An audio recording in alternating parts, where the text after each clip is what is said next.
I know it's crazy. This is my next book is coming out in January, and I'm like, yeah, it's a labor of love. And I know you're expecting Yes. your second, and I was expecting my daughter when I was writing my book as well. And it's Oh, just this, did you feel a sense of more creativity with your second or even with your first?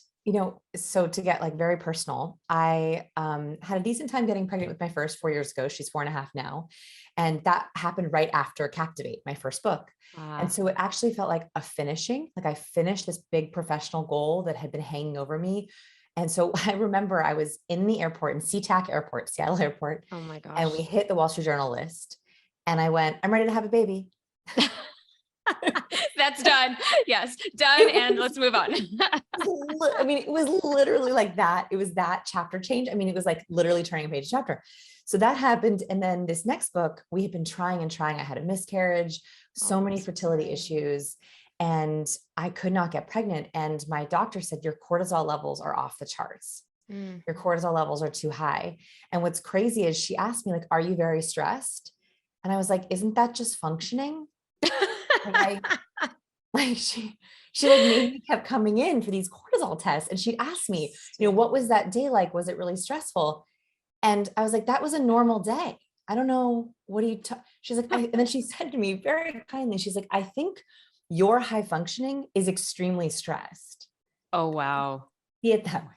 Yeah. So oddly enough, this book hit March 1st. We found out on March 12th that it hit the Wall Street Journal bestseller list, and I got pregnant 2 weeks later.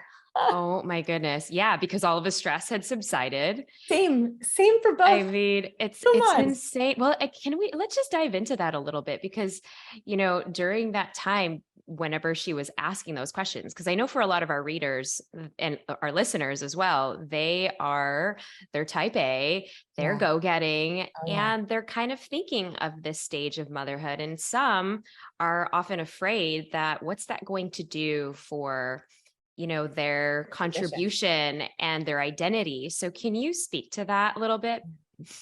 Yeah. So I think that I was really afraid, and a lot of my fellow A type, we have big dreams, like we have really big goals, personalities. We're afraid that somehow motherhood will take away from our ambition. And that because ambition is a part of our personality, we don't want to lose that part of our identity. At least that's how I felt. And so, at least with my first one, we'll see what happens with my second. I didn't lose my ambition, it just changed. Mm, Like before, I think I was ambitious for things that didn't matter. Like to be totally frank, I think I was ambitious for vanity numbers.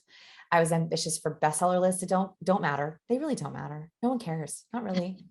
Like I was ambitious for all these things that I thought mattered.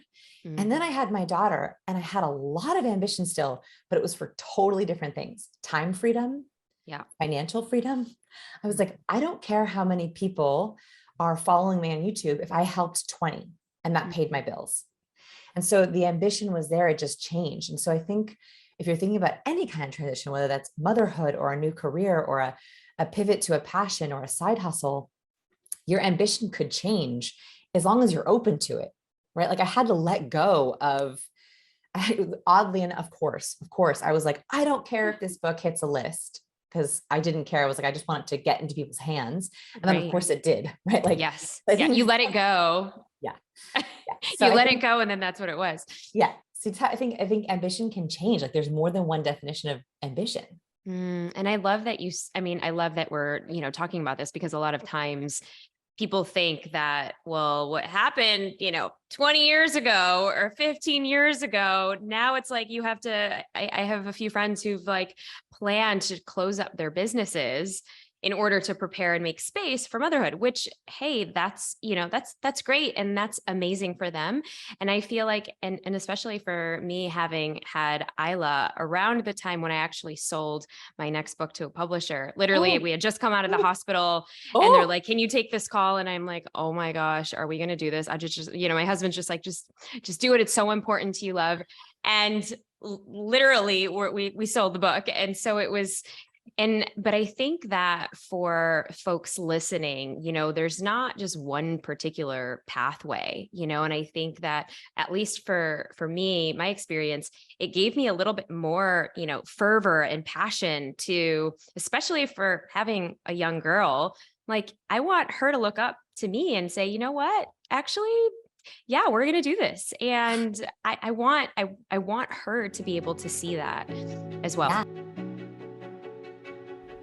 See you next time at the Brave Table.